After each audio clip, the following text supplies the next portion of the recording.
ଏ ଖରା ଦିନରେ ରକ୍ତର ଘୋର ଅଭାବ ରହୁଛି ବ୍ଲଡ଼ ବ୍ୟାଙ୍କରେ। ମୁଖ୍ୟତଃ ଆକ୍ସିଡେଣ୍ଟ କେସ୍, ଯେଉଁ ଗର୍ଭବତୀ ମହିଳାମାନଙ୍କର ଏବଂ ବହୁତ ଯେଉଁ ସର୍ଜରୀ ହେଉଛି, ଯେଉଁ ଅପରେସନ୍ ହେଉଛି, ସେ ଯାହାର ବ୍ଲଡ଼ ଆବଶ୍ୟକ ବହୁତ ପଡ଼ୁଛି। କିନ୍ତୁ ଖରାଦିନ ପାଇଁ ଟିକେ ବ୍ଲଡ଼ର ସର୍ଟେଜ୍ ରହୁଛି ବ୍ଲଡ଼ ବ୍ୟାଙ୍କରେ। ତାକୁ ଦୃଷ୍ଟି ରଖିକି ବିବେକାନନ୍ଦ ସେବା ସଂଘର କର୍ମକର୍ତ୍ତାମାନେ ଅଙ୍କୁଶପୁରର ଆଜି ବ୍ଲଡ଼ ଡୋନେସନ୍ କ୍ୟାମ୍ପ କରିଥିଲେ ଏବଂ ବହୁତ ଡୋନର ପ୍ରେଜେଣ୍ଟ ଅଛନ୍ତି। ସେମାନେ ରକ୍ତଦାନ ଦେବେ, ଯାହାଫଳରେ ଆଗାମୀ ଦିନରେ ଯେମିତି ବ୍ଲଡ଼ ଅଭାବ ପଡ଼ିବ ନାହିଁ ଆଉ ମଣିଷର ଜୀବନ ନାହିଁ, ସେଥିପାଇଁ ବୋଲି ଦୃଷ୍ଟି ଦେଇକି କରାଯାଇଛି। ଆଉ କାର୍ଯ୍ୟକ୍ରମଟା ସଫଳ ହେବ ବୋଲି ଆଶା କରୁଛି।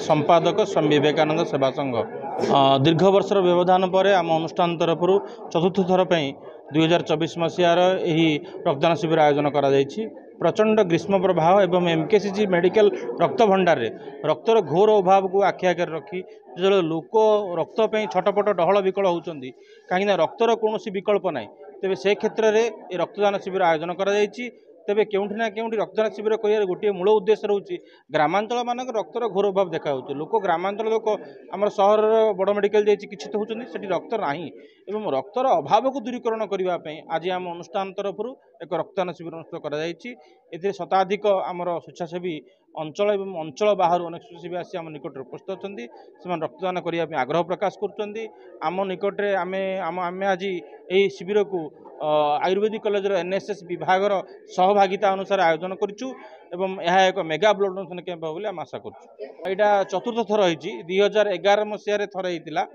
2012 मसीह थर और 2013 मसीह दुई थर आम करूँ। ये चतुर्थ थर पर आम कैंप अनुष्ठित होती आम आशा करूँ आम रजिस्ट्रेशन पाखापाखि 70 यूनिट होती 70 रु ऊर्ध्व बोली आम आशा करूँ। मो doctor Vimal Kumar Panda ex deputy superintendent KTC Ayurvedic college and hospital Ankushpur Ganjam.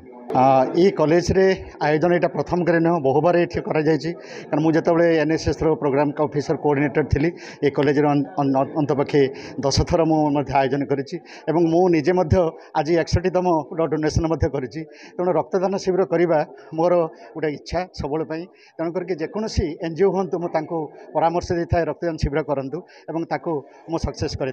तेणु स्वामी विवेकानंद सेवा संघ तरफ अंकुशपुर ये जो सेवा कार्यक्रम ब्लड डोनेशन कैंप को मुझे प्ररोचना करी से मो प्रेरित हुई आमर कॉलेज रे यहाँ तृतीय थर ये कॉलेज रे ब्लड डोनेशन कैंप कर सुजोग मिली। रक्तदान महापुण्य जड़े मुमूर्ष रोगी को बंचेबा आउ रक्तनीतर बंचेबा बहुत कथा तेणुक सबुले रक्तर प्राधान्यता रही कारण जो आसु चिकित्सा आमर दुईट जिन गोटे एक्सीडेंटल केसेस आउ केतोटी रक्त जनित रोग अच्छी जोटि थैलासेमिया सिकल सेल एनीमिया सबुले रक्तर परिलक्षित होता है दवाई परिलक्षित होता है।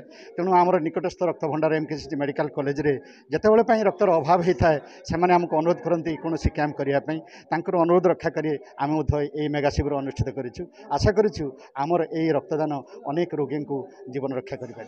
रामेश्वरी नंद कलांजलि आर्टिस्ट ट्रस्ट फाउंडर कम सेक्रेटरी। बहुत बढ़िया इनिशिएटिव नहीं यंगस्टर्स माने नहीं स्वामी विवेकानंद संघ तरफ अंकुशपुर रे आयुर्वेदिक कॉलेज रे बहुत बढ़िया रक्तदान शिविर गोटे आयोजित होती जोटा कि बहुत मुझे देखुची समस्ते जेहेतु खरा दिन रक्तर अभाव रही आमर रक्त भंडार रे से सबू यूथ पिला आसिक आज रक्तदान करुँच जोटा कि महदान एवं आमे क्या जीवन बंचे पारिबा से organisation president secretary and total team को भी मैं धन्यवाद देवी एवं स्वागत योग्य पदक्षेप।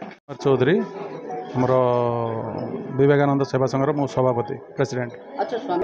सर यहाँ आमर तो बहुत पुराना संस्था आमर यहाँ 4th टाइम ब्लड कैंप होती किंतु आमर तो सब आभिमुख्य रही कि समाज किसी करवा से हिसाब से गोटे यहाँ ब्लड कैंपटा कराई बर्तमान रक्त भंडार प्रबल रक्तर घोर अभाव सब आम सार सहित कथा होलु से जिनस किटा गोटे साहय करने आम ये जिनसा गोटे कर।